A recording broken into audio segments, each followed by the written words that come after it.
Welcome to the Retirement Planning Show, your source for financial strategies to help you retire with confidence. Featuring Chip Coughlin of Retirement Income Analysts in Syracuse, New York. Chip is a registered representative, and securities are offered through LPL Financial, member of FINRA SIPC. Investment advice offered through Stratus Wealth Partners, Ltd. Retirement Income Analysts and Stratus Wealth Partners are separate entities from LPL Financial. And now, here are your co-hosts, Matt Halloran and Chip Coughlin.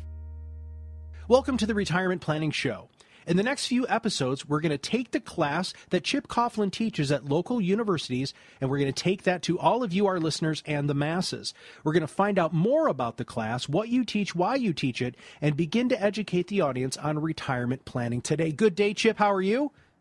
Fine, Matt. How are you today? You know what? I'm doing very, very well. I'm excited to bring this to our audience here because you're doing something that's fundamentally different in the Syracuse area, which is providing education, real education to the masses. But let's talk about the class itself. Why did you start teaching this class?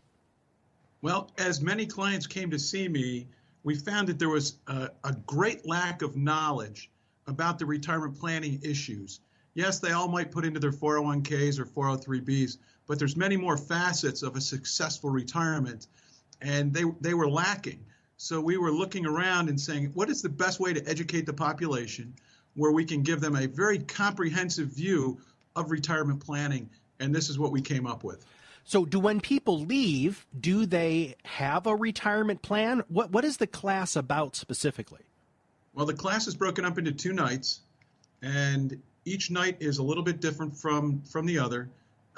We talk about the new retirement horizons, problems with retirement. Then we talk about investing. We talk about the estate planning, wills and trusts and things like that, so that they get a very well-rounded view of retirement.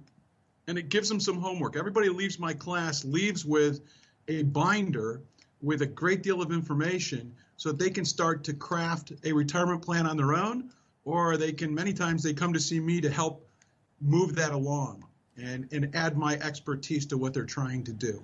So who comes to the class, though, Chip? I mean, is this pretty much anybody in the general public, or is there a specific demographic that gets the most value? Well, I think the demographic that gets the most value is about age 55 to 70.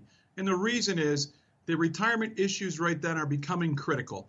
They're thinking and planning for retirement, perhaps just planning, more thinking, but they're ready, and they want to gain the knowledge to have a successful retirement. And so 55 to 70 seems to be about the right age and the sweet spot for this, because you get to that age and it's not just about accumulating money for retirement. It's about how can I live on my money? What type of life will I live? Have I set up my estate properly and things like that? So there's more to it than just accumulating money for retirement. People need to get ready, and they need to cover all their bases. Let's get into the meat and potatoes of the class now. You talk about a difference between a traditional view of retirement and a new view of retirement. Tell our audience what the traditional view of retirement is. Well, when we look at a traditional retirement, it may remind us of how our parents lived their lives. For instance, they worked many years at the same company. They retired at 65 and received a comfortable pension. They relied upon Social Security for supplemental retirement income. The retirement planning was solely focused on money, and the retirement years were lived kind of as an extended vacation. They often didn't know how to fill their time without work, because they didn't have the ability to have a lot of free time while they were working. And finally, they began to get their financial affairs in order just before they were passing away. Well, that seems kind of depressing that they weren't doing any pre-planning. Is that one of the big changes that we're seeing now in this new view of retirement? I think the new view of retirement, many of us have worked for several companies during our careers. Some may have been self-employed. The self-reliance during our working life will help us to prepare for our what we call self-directed retirement. The way people perceive retirement and how they plan for it has changed. And these changes create both opportunities and additional responsibilities. Well, the responsibilities and the opportunities are very interesting. And as we continue to go through this today, we're going to talk about a life planning component, which is something I think that is a newer movement, but so vital. But keep walking me through this. What are some of the experience that retirees are sharing today? Well, many of today's retirees share the following experiences, like they want to retire at a younger age. They want to enjoy longer periods of good health with an increased lifespan. They look forward to spending over 1/4 of their life in retirement. That's a long time. Mm-hmm. Many people want to be active. They want an independent lifestyle that has purpose once their working years are behind them. And finally, they view retirement as a new fulfilling chapter of their life. It's not just retire and sit on the couch anymore. Mm-hmm. And I know that in the old days when life expectancy wasn't as great as it is today, you finished working and you really had nothing else on your plate to do. So today there's a lot of possibilities, and clients want to be prepared for that and take advantage of those opportunities. How many people, so you've been doing this for a long time, and you've been helping people retire. One of the fun things that you and I have talked about for years is that you've retired hundreds of times, and everybody else just pretty much gets to retire once. But a lot of new retirees, talking about these new retirement opportunities, a lot of them are going to retire to maybe even a part-time job. Let's talk about some of the other things that you're seeing that retiring people or people who are preparing to retire are going to do in retirement. Well, many new retirees may continue to work for pay, full or part-time. We call that the hybrid retirement, and they're doing something that they enjoy doing, that adds value to their life, adds meaning to their life, but they're staying employed. Secondly, they may start a new career or open a business. Next, many of them volunteer to help different charities and other organizations within their communities. Some, believe it or not, go back to school. They may be a lifelong learner, and they have other areas of interest, and they're taking classes to fulfill those desires. It's a great thing. Many become involved in clubs, different social organizations, different clubs. The camaraderie is great. It gives purpose to what they're doing during the day and the different projects they're working on. Many pursue recreational activities or hobbies. We see that a lot. They haven't had time to pursue a hobby full-time, but once they get retired, if they like gardening, if they like hiking, if they like camping, they seem to do that more and more, and it really adds value and meaning to their lives. And the last one we see a lot is travel. It seems when you have 4 weeks of vacation a year, it's not enough time to plan great trips. And we're not talking about trips around the world. We're talking about trips that are within their budget, that they can plan on now and plan out the trip meticulously so that they can cover all their bases before they get to a point where traveling is not an easy option. So those are some of the new opportunities we see with clients looking at retirement today. Break some of these down a little bit more, because this specific section you just went over seems to me that there would be a halfway decent amount of pre-planning and kind of specialty education that you as the advisor would need to have. Let's start with the first one, though.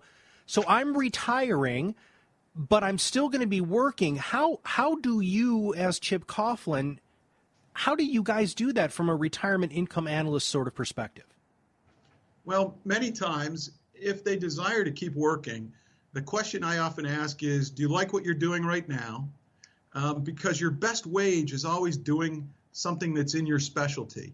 And could you do it for a little less time? Because what we're finding out is many people aren't ready to retire completely, 100%, but they want to stay in the game.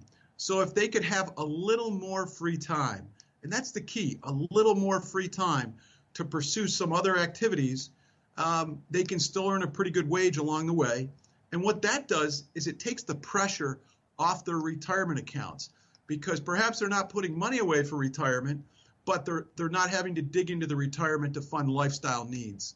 So that little extra money they're earning on the side allows their retirement accounts to grow another year or two. Mm-hmm. And that's big. That is big. I mean, you've said this before, the longer you can defer taking income can exponentially change your long-term prospects and your quality of life in retirement, right? Absolutely. And it doesn't take a lot of budgeting to figure that out.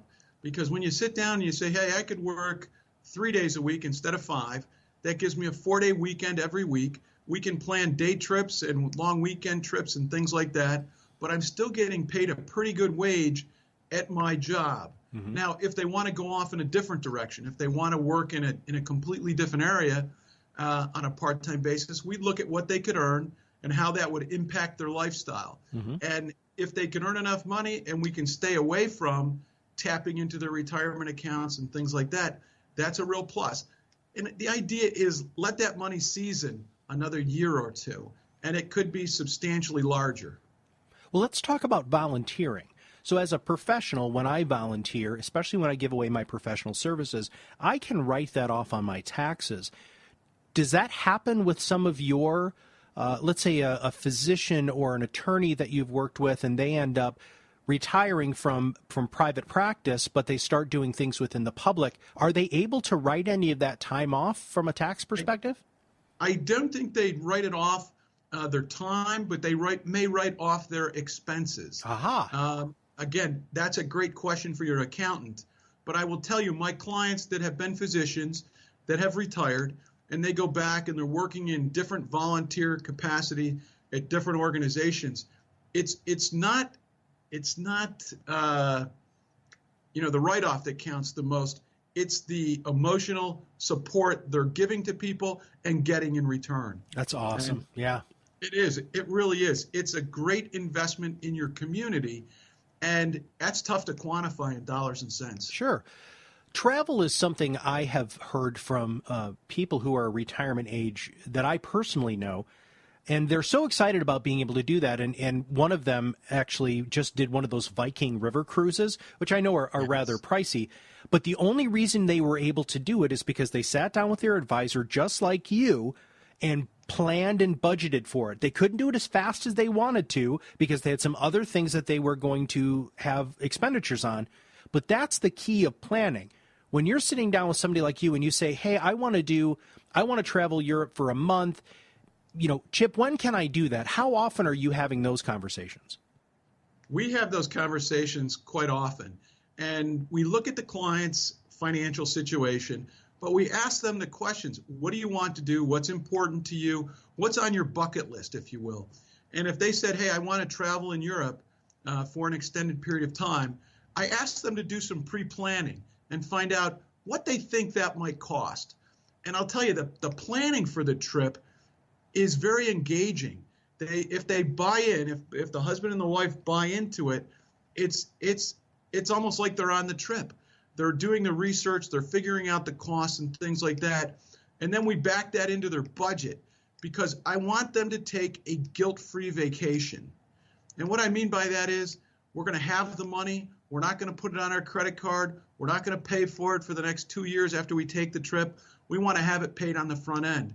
And I'll tell you what, we have several clients that are in their 80s, and they'll come into the office and they'll say, Chip, I really want to take this trip. What do you think? And I tell them, I want you to take the trip. I encourage them to take the trip because who knows next year if they'll be able to do that trip. And then we look at their finances and we make sure they can do it. So they go on a guilt-free trip to Europe, let's say. They come home so energized. Mm-hmm. And all I'm asking them when they come back is, show me the pictures. Yeah. And I'll tell you what, you see the pictures and you see the smiles on their faces, and you know it was absolutely the right decision. Yeah, that's so awesome. And you're talking about happiness here, and happiness really is correlated in what you're talking about to planning, but there's something else that's really important, and you talk about this in your class.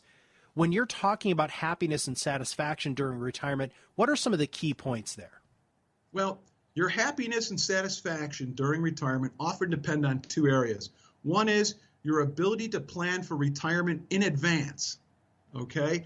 And secondly, and just as important, is your social network and the frequency of interaction with that social network. Retirement just doesn't happen on its own. Like anything else, you've got to plan for it. And studies have shown, your social network, and the frequency where you interact with other people really adds great value to your life in retirement. Well, and that's not normal for an advisor to have that conversation. I think that's one of the things that does make you unique and different is, especially with the story you told about the 80-year-olds going on vacation and coming back and showing the pictures with the huge smiles. That, to me, is what allows you to continue going, because I don't think a lot of the general public understand how stressful your job really is, because you're basically taking people's life savings and making it last as long as you possibly can. And that's a huge amount of responsibility. But the retirees have a huge amount of responsibility now, too, because of the longevity in retirement. Talk to our audience about the new retirement responsibilities. Well, there's many more lifestyle choices now, and combined with retirement and the changing financial environment, create additional responsibilities. We may determine at what age we want to retire, but we're looking at that based on our retirement and lifestyle goals and our financial preparation, the personal savings, the investments, the assets, what's in the retirement plans, and when is the best time to turn on your Social Security. Those would help us get a clearer picture of what you're capable of doing during retirement. And it's really going to show what you've done in the past. Have you done your homework, yes or no? Hopefully it's yes. And then once you get to retirement, what's your lifestyle going to be like? How are you going to live? And, where you're going to live, how you're going to live, what activities will you be involved in, and things like that. So we want you to be happy in retirement, but you got to have some goals and you got to have some objectives and things you want to do. And it's not good enough just to think those. You have to write them down. And write down all the things that you want to do, make it your bucket list for retirement, and set about crossing each one of those off with a big smile on your face. And this is more than just numbers. I mean, you're helping your clients plan for an entire phase of their life. So I love the life planning sort of discussion. In fact, it's something that I've studied personally for a really long time for myself. Talk to our listeners about that. What is life planning? How do you do it? And what sort of categories or things do you cover? Well, to help our clients experience the kind of retirement they really want, you need proper financial and life planning. And it's important to remember that retirement planning should not solely be focused on money. Financial security and success alone don't guarantee a rich life. Financial freedom does provide more choices throughout life, and included in that are your retirement years. But you have to look ahead. So from a life planning standpoint, a successful retirement can be achieved through planning and preparation in many areas that would include education and growth, health and fitness, leisure and recreation, spirituality, career and work, financial, of course, home, relationships, and community and charity. It's interesting to me that financial is sixth on that list. You would think that more people would think that's higher, but I love the order of operations or the hierarchy that you have here. Well, it's not all about the money. There's other things money doesn't bring you happiness, it brings you choices. So if you have, educational goals, if you have health and fitness goals, if you have recreational goals, things you want to do, let's make sure you can do those. And many of those are not that costly. So financial is number 6 on the list. And we got to have the finances to get it done. But there's so many other areas before finances that we have to address so that you can feel alive and vibrant in your retirement. And being alive and vibrant in retirement is really the goal of life planning. And if you're working with an advisor right now and you're not having these conversations, you really need to think that relationship, because when you hear Chip talk about the fact that financial is much lower on their list, in fact, it's in the second half of really what should be discussed. If you're not having that conversation, it's incredibly important, because you're retiring. You have been working so long, so hard to be able to take this time, this fourth quarter of your life, and live it the way that you want to. Don't you think it should be planned? Chip, any sort of final ideas, comments, and then I'm going to intro what we're going to do on this next podcast, because we're going to continue this line of thought. Okay. I see my clients, they come to me and they have a lot of different objectives when they do retire. So we try to put those down on paper and prioritize those. What's most important to the least important. And I'll tell you what, when we make the plan and they can see that they can start checking those things off, it's an exciting time. I love the look on their face when I say, you can retire and you can live like this. And I'll tell you, it releases the freedom that they've so wanted for most of their adult life, to be given the permission to really retire and live like they want to live. And it's very uplifting. It really is. And, you know, when I'm talking with young clients, we're planning for retirement. When I'm talking with senior clients, we are retiring and we're getting the job done. And they're involved with the retirement process. They've got a very lavish set of goals, and they are doing exactly what they want on their own time frame. That's exciting, and it's great to see. And when the clients come in and they tell me about their last trip, or they tell me about going to visit the grandkids, or they tell me about, hey, I just had a client on the phone today, about 22 minutes ago, and he was talking about he's in an exercise program. He's lost 22 pounds. He was excited. I could feel the weight loss in his voice because he was excited. He had a plan, and he's living the dream. He's from Central New York. He's down in Florida, and he's living the dream. And it took some pre-planning, but now he's doing all the things that he wants to do. And it's great to hear that. It's great to hear the energy in their voices. Well, it's very apparent that you're incredibly passionate about what you do here, and especially when it comes to education. Now, if our listeners want to attend the class that we're going to be breaking down over the next 3 or 4 podcasts, they can find out when those next classes are on your website. Is that correct? Yeah, the website, or they could call the office. Okay, and give the number one more time, please. Okay, our office phone is 315-701-4440. Securities offered through LPL Financial, member FINRA SIPC. Investment advice offered through Stratos Wealth Partners, a registered investment advisor. Stratos Wealth Partners and Retirement Income Analysts, LLC, are separate entities from LPL Financial. Content in this material is for general information only and not intended to provide specific advice or recommendations for any individual. All performance referenced is historical and is no guarantee of future results. All indices are unmanaged and may not be invested into directly.